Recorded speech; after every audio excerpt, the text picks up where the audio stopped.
Joining us now on the Desert First Credit Union hotline, Adam Teicher. He covers the Kansas City Chiefs for ESPN. Adam, welcome to BYU Sports Nation.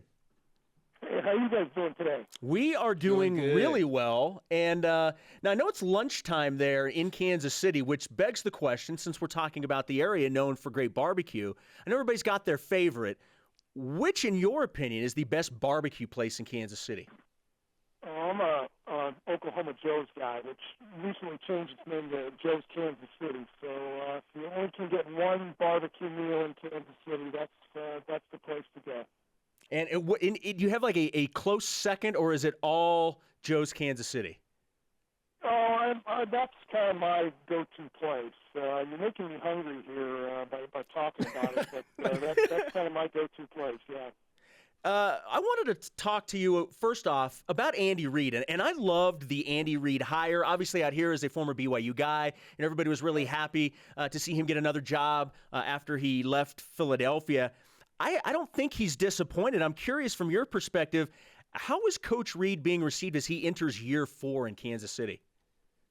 Well, I mean, Chiefs fans have a long memory, and there was a lot of bad football played by the Chiefs before he got here. So, there's the criticisms that he can't win in the playoffs, or he certainly did win it last year, but you can't get him deep into the playoffs.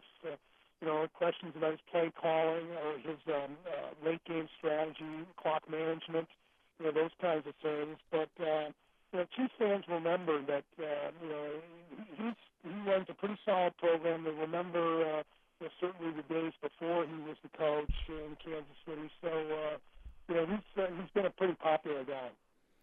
Adam, when Coach Mendenhall left BYU last year, we all thought that Andy Reid would be a top choice to come in and fill in that role. Did you hear any rumors or just any word that Andy was contacted about the job? No, not really. I think he's pretty happy in the NFL. I think this is working in the NFL really suits him well. Not that I think he couldn't do a good job if he went back to college and coached at BYU, but no, it was pretty quiet on that front. We had talked to when I had talked with Coach Reid. I mean, obviously, he'd said if there ever is a college job that I would be interested in, it was BYU. And he clearly has a love for BYU, and he hasn't been shy when he was in Philadelphia bringing in BYU guys. He's done that now with, a couple of guys in Daniel Sorensen and Mitch Matthews, had a couple other guys on the practice squad. Has he talked about that and bringing in guys from BYU? Yeah, he's always kind of jokes about it. Every time somebody asks him, about a BYU guy, not necessarily the fact that he is a BYU guy, but hey, what do you like about this guy? Like, what do you like about Daniel Sorensen? The first thing he'll always say is, well, he's a BYU guy. So he remembers. I mean, he'll talk about it every now and then. So he doesn't hide his love for his old school. That's for sure. So I'm sure he always gives his quarterback, being from Utah, a pretty hard time with the red and blue rivalry. Yeah, that's kind of an interesting rivalry out here. It's unfortunate they don't really play that much anymore. But remember they played in the bowl game? Was it last season? A couple of years ago now? It was just a couple months ago. Yeah. Yep. Just last season. Yeah, that was when it really got interesting between the two of them for sure. Adam Teicher joining us here on BYU Sports Nation, covers the Kansas City Chiefs for ESPN.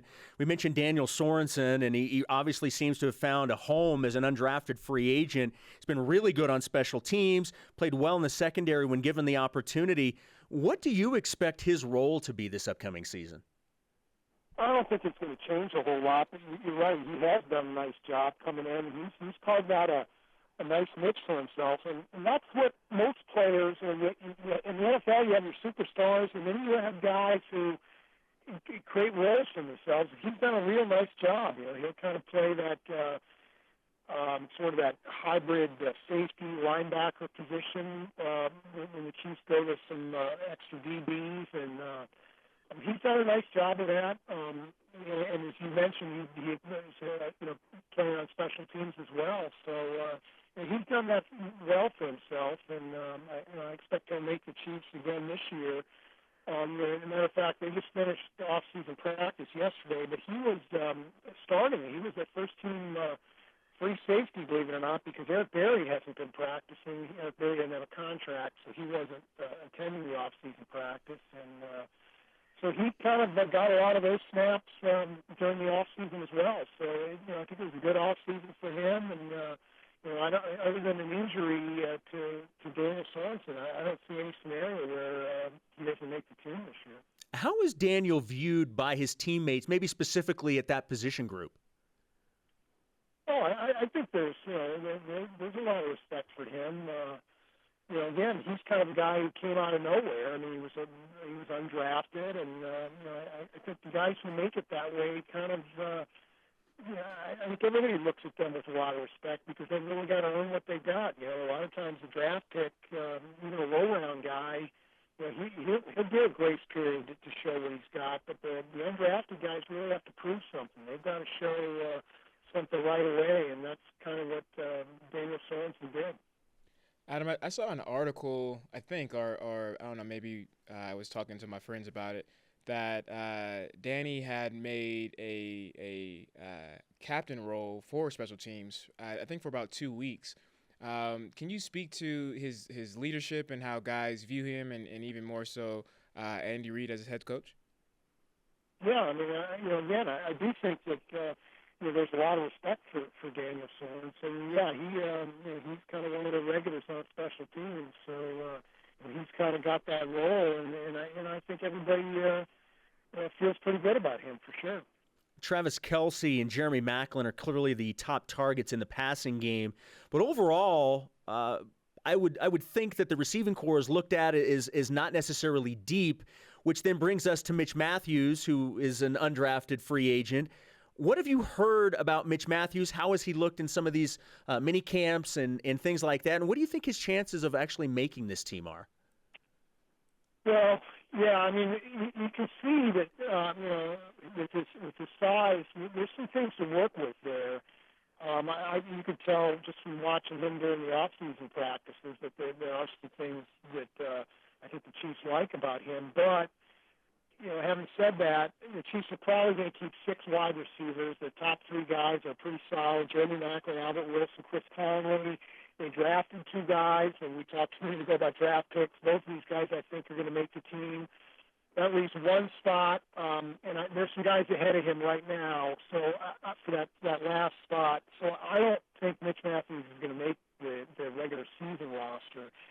I think the best he can hope for right now is a practice squad spot. But from what he's shown so far, I would be surprised if the Chiefs didn't keep him around on the practice squad. I mean, that's not just influenced by what he's done, but some of the things around him.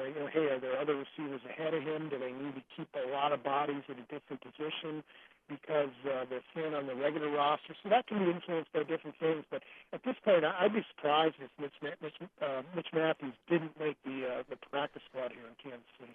Adam, outside of just injury and bodies, what do you think Mitch Matthews has to do to make this 53-man roster?